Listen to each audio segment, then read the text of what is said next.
Hey, welcome to The Explainer. In the next few minutes, we're going to dive into an idea that goes way beyond the familiar categories of male and female. We're talking about non-binary identity. Okay, so here's our game plan. We'll kick things off with the core concept. Then we'll explore the whole spectrum of identities it covers, and we'll wrap up with some really practical ways you can show support and be a better ally. All right, first things first. Let's start by questioning a really fundamental assumption that most of us grew up with when it comes to gender. And this right here is the big question, isn't it? For a growing number of people, the answer is a definite no, because their own lived experience just doesn't fit neatly into one of those two boxes. You know, the crucial thing to grasp here is that for so many people, this isn't some kind of choice. It's a deeply personal and authentic identity. It's just who they are. Okay, so if it's not about being strictly male or female, then what exactly does non-binary mean? Let's break down the definition. Basically, at its heart, non-binary is a term for anyone whose gender identity just doesn't fit neatly into the man or woman box. And you know, a really helpful way to picture this is as a giant umbrella term. It's not just one single identity. It's a word that covers a whole spectrum of different experiences. And man, that umbrella covers a whole lot of different experiences.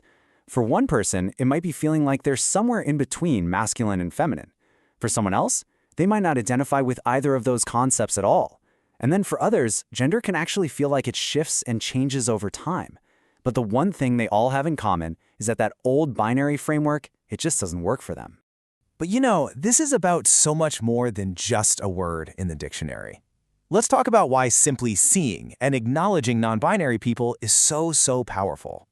I mean, can you imagine feeling something deep inside yourself, but you have no words for it? And you look around and you see no one else like you? For a really long time, that was the reality for so many. So visibility, it gives people the language, and it helps them find a community where they finally feel seen and, understood.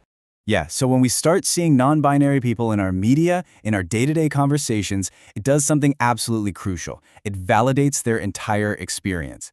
It's sending a clear message. Your identity is real, and it deserves respect. And this is a really important point. There is no one look for a non-binary person. Gender identity is what's on the inside, right? It's not about the clothes you wear or how you style your hair. Trying to force a certain look just puts people back into a different kind of box. Okay, so that brings us to the really practical stuff.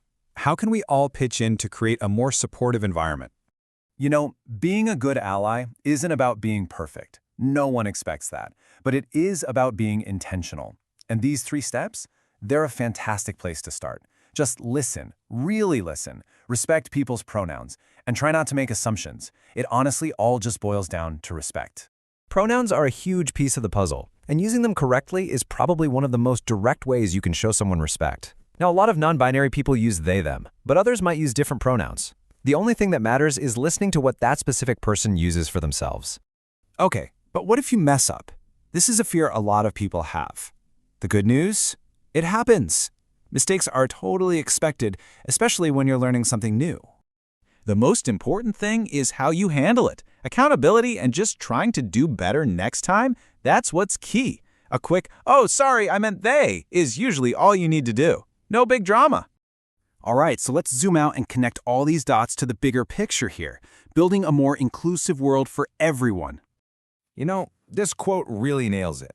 That simple 2-option binary we were all taught, it just doesn't capture the full, complex reality of human experience. And that's really the whole point, isn't it? When we take the time to understand this diversity, we're not just learning new vocabulary, we're actively helping to build a world where every single person has the freedom to be exactly who they are. So we want to leave you with this question to think about. Because building that world, well, that's not someone else's job. It really starts with the small, meaningful steps each one of us can take, just by showing a little more understanding and respect.